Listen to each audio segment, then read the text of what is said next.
Está começando mais um Papo de Química, o seu laboratório sonoro de curiosidades, ciência e muita conversa boa sobre o universo químico. Eu sou o professor Edson Souza, da Universidade Católica de Pernambuco e do Instituto Federal de Pernambuco. Hoje a gente vai mergulhar no tema fundamental, que é tipo a base da química, massas e moléculas. Mas espera aí, como medir o peso de algo que a gente nem consegue ver? E por que isso importa tanto? Pois é, você já ouviu falar em massa atômica, mol, número de Avogadro e pensou, socorro. Calma que hoje a gente vai descomplicar tudo isso pra vocês com analogias, bom humor e aquele toque especial do Papo de Química. Eu sou Maria Fernanda, aluna do curso de Química do FPE Campus Recife, e é muito bom ter você aqui de novo. E eu sou a professora Priscila Morim. E já lhe aviso, hoje tem história, tem cálculo, tem curiosidade e até uma viagem microscópica. Bora? Let's go! Yeah! Já imaginou tentar medir algo sem ter um padrão? Tipo dizer se algo é grande ou pequeno sem comparar com nada? Impossível, né? É como dizer que alguém é alto ou baixo, mas sem ter ninguém por perto para comparar. Complicado demais. Agora imagina medir um átomo usando uma balança de cozinha. What? Átomos são minúsculos demais e ainda assim a gente precisa medi-los com precisão. Existe uma unidade especial que foi criada justamente para isso. A Unidade Unificada de Massa Atômica, simbolizada pela letra U. Essa unidade equivale exatamente a 1/12 da massa do átomo do carbono 12. Isso foi decidido internacionalmente para facilitar medições padronizadas em química e física. O carbono 12 foi escolhido por ser um isótopo estável e abundante na natureza. Antes, usavam oxigênio 16, mas rolava confusão, porque físicos e químicos usavam padrões diferentes. Então, o carbono 12 resolveu essa bagunça. Hora de colocar a mão na massa atômica. Bora ver uns exemplos. É isso aí! Vamos conferir a massa de alguns átomos que usamos diariamente. Por exemplo, o cálcio, Ca, tem massa atômica de 40 U. Isso significa que o cálcio é 40 vezes mais pesado que 1/12 do carbono 12. Ou seja, o cálcio é 40 vezes mais pesado do que uma U, uma unidade unificada de massa. Já o oxigênio tem massa cerca de 16 U, o que quer dizer que o oxigênio é 16 vezes mais pesado que a unidade unificada de massa, ou seja, 1/12 da massa do carbono 12. Enquanto o sódio, que tem massa de 23 U, significa que ele é 23 vezes mais pesado que 1/12 do carbono 12 ou 23 vezes mais pesado do que a unidade unificada de massa. Então, gente, massa atômica é isso. Indica quantas vezes o elemento é mais pesado que uma unidade unificada de massa. Você entendeu, velho? É claro. Pessoal, essas comparações são ouro. Elas facilitam demais o entendimento das estruturas moleculares e das reações químicas. Então, da próxima vez que você ouvir falar sobre massa de um átomo ou molécula, lembre-se da unidade U e como ela é importante para o nosso dia a dia científico. Gente, agora um detalhe. A massa muda quando falamos dos isótopos, que são versões de um mesmo elemento com quantidades diferentes de nêutrons. Exato, que é um exemplo clássico. O cloro, ele tem dois isótopos principais. O cloro 35, de massa igual a 35, com uma abundância de 75%, e o cloro 37, de massa igual a 37, com abundância de 25%. Galera, se liga nessa. Abundância é a porcentagem de cada isótopo do elemento na natureza. Então, pessoal, para calcular a massa atômica de um elemento, a gente faz a média ponderada dos seus isótopos, considerando suas abundâncias naturais. Isto é, multiplicamos a massa de cada isótopo pela respectiva abundância e dividimos por 100, que é a soma das abundâncias. Então, para o cloro, temos a massa atômica vai ser igual a 35 vezes 75 mais 37 vezes 25 dividido por 75 mais 25. Então, a massa atômica do cloro vai ser igual a 35,5 unidades de massa atômica. Então, pessoal, é por isso que as massas atômicas dos elementos na tabela periódica não são inteiros. Você entendeu, velho? Certamente que sim. Agora vamos sair dos átomos e entrar no mundo das moléculas. Afinal, elas são conjuntos de átomos ligados. Qual é a diferença entre massa atômica e massa molecular? Gente, massa atômica é a média ponderada dos isótopos de um elemento. A gente viu isso com o exemplo do cloro. Já a massa molecular é a soma das massas atômicas de todos os átomos que formam essa molécula.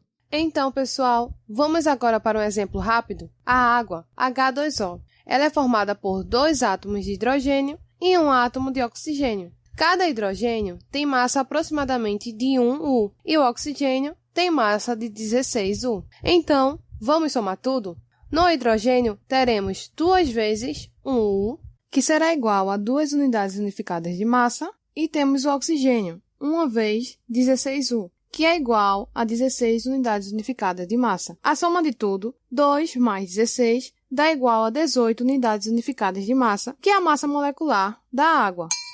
Quer algo mais docinho? Vamos de glicose, que a fórmula é C6H12O6. Sabendo que a massa atômica do carbono é 12U, do hidrogênio, 1 unidade unificada de massa, e do oxigênio, 16U. Gente, basta somar tudo. Vamos lá? Para o carbono, nós temos na fórmula da glicose 6 átomos. Então vamos multiplicar 6 vezes 12, que é a massa do carbono, dá um total de 72. Para o hidrogênio, vamos multiplicar 12, que é o número de átomos na fórmula da glicose, vezes 1, que dá 12. E na glicose nós temos 6 átomos de oxigênio, vezes 16, 96. Então, somando tudo, dá 180U, que é a massa molecular da glicose. Agora que você entendeu o conceito, fica mais fácil mergulhar em temas como mol, reações químicas e muito mais. É mesmo, é? É verdade. E agora, vamos à estrela do episódio.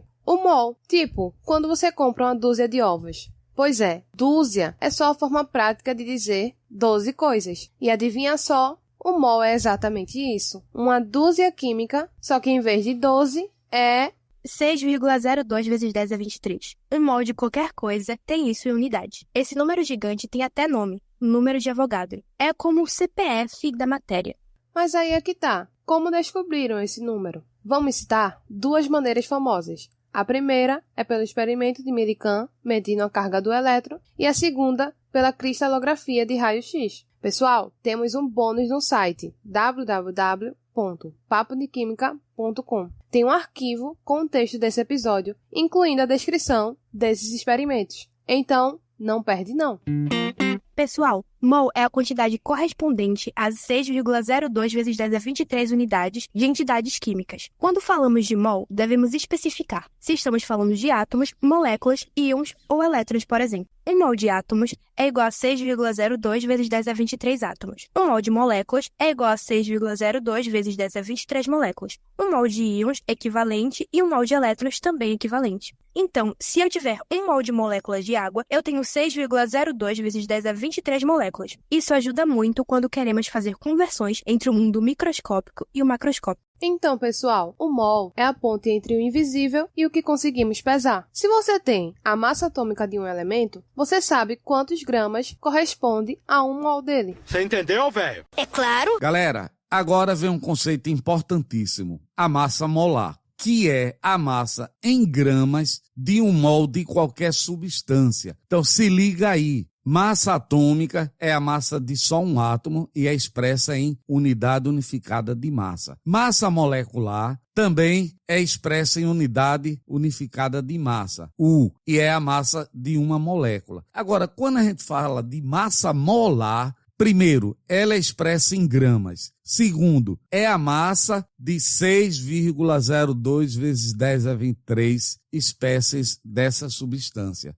Se ligou aí? Vamos a alguns exemplos. A massa molar do ferro é 56 gramas. Isso está dizendo para a gente que essa massa é a massa de 6,02 vezes 10 a 23 átomos de ferro, que é um mol de ferro. Já a massa molar da água é 18 gramas. que equivale à massa de 6,02 vezes 10 a 23 moléculas de água. O gás carbônico, 1 mol de gás carbônico, de moléculas de gás carbônico, 6,02 vezes 10 a 23 moléculas, pesa 44 gramas. Se ligou aí na diferença? Então vamos lá. Uma pergunta para você. E se a substância for gasosa, se for um gás?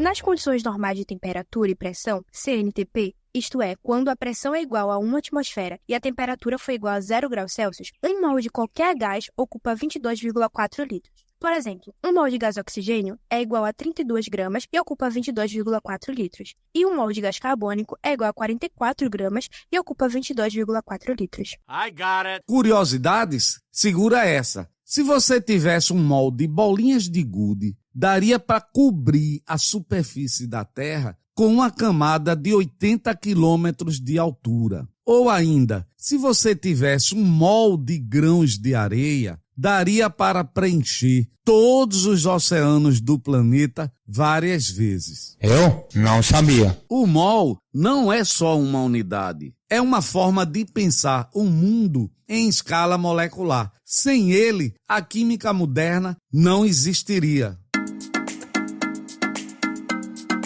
Esse episódio foi como uma viagem microscópica e didática ao coração da química, não foi? Deixe seu comentário no Spotify ou na plataforma onde estiver nos ouvindo e aproveite para mandar suas dúvidas e sugestões de temas que gostaria de ouvir no Papo de Química. É só escrever para podcast@papodequimica.com. Até o próximo episódio, pessoal. Tchau, tchau. Com certeza! Então, se você curtiu, compartilha com alguém que diz que a química é difícil e bora espalhar esse conhecimento. E manda sua dúvida ou aquele elogio maroto nas redes do Papo de Química. A gente adora ouvir vocês. Um beijão, até o próximo episódio.